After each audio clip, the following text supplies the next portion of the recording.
Hello everyone, কেমন আছো সকলে? তো আজ তোমাদের সাথে শেয়ার করব মুড়ির মোয়া আর চালের নাড়ু কিভাবে বানানো হয়। তো সেটাই তোমাদের সাথে শেয়ার করতে চলে এসেছি।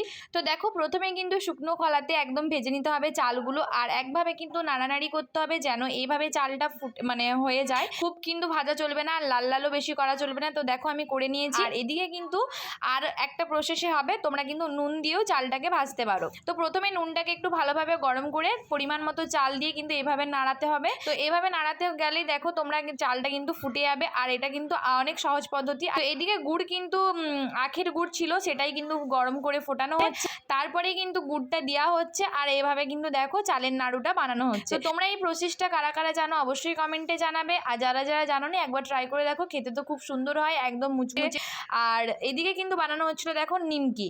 তো অনেক কিছু রেসিপি তোমাদের সাথে শেয়ার করব, আর এগুলো সব কিন্তু বানানো হচ্ছে আমাদের দিদির শ্বশুর বাড়ি পাঠানোর জন্য। তো সেই জন্যই কিন্তু বানানো হয়েছিল। আর এদিকে দেখো মুড়ির মোয়াটাও বানানো হচ্ছে। প্রথমে গুড়টা গরম করে নিয়েছিল, আর মুড়িটা কিন্তু ঢেলে দিয়েছিল, তারপরে কিন্তু গরমে গরমে বানিয়ে নিয়েছিল।